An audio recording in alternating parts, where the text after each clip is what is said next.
Hi, my name is Prajwal. My roll number is 2401042 and I'm from Section A. Today my topic is inflation in India. So inflation is defined as the general rise in prices and goods in prices of goods and services. It is a critical economic indicator that influences the purchasing power, monetary policy, and overall economic stability of a country. So, in India, inflation dynamics are shaped by a multitude of factors, such as ranging from supply side constraint to the global economic condition. As of February 2025, India's annual inflation rate is from 3.61% down to 4.26 in January, marking the slowest rise in the consumer prices since the July of the previous year. This decline brings the inflation below the RBI's midpoint target of 4%, offering the critical bank room to adjust the monetary policies. So the primary cause of inflation in India can be broadly categorized into demand pull and cost push factors. So the demand pull inflation occurs when the aggregate demand in the economy surpasses the aggregate supply, which leads to increase in the prices. Cost push inflation arises from an increase in the cost of production, which producers passes on to consumer as higher prices. In India, the key contributor includes fuel prices and the fluctuations of global oil prices, which also affects the transportation and the production expenses.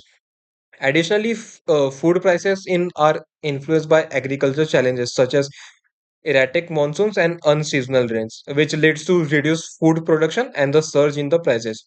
Monetary factors can also play a role. An increase in the money supply, often due to expensive physical policies or a lower interest rate, can also lead to inflation. When more money chases the same number of goods and services, the prices tend to rise.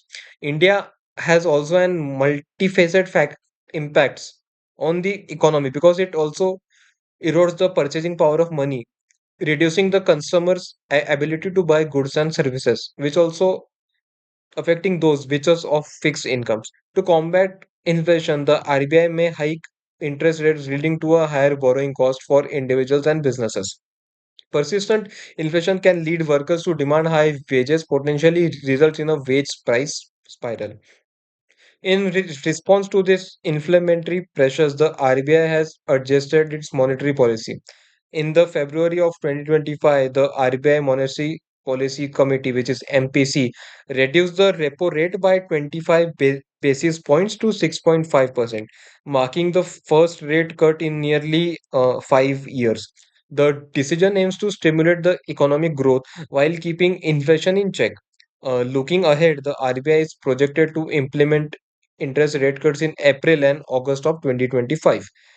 This reduction also aims to provide the stimulus of the economy by lowering the borrowing cost and also encouraging the people of India to investment more in the global perspective. However, the impact of these rate cuts will also depend on the effectiveness of the transmission mechanism and the resolution of liquidity constraint within the banking center. So, in the conclusion of it, while addressing inflation requires a comprehensive approach that also includes both the monetary and the physical measures. But as the consideration of India, we are well versed with the supply side interventions to ensure the price stability and sustainable economic growth. That's it, and thank you.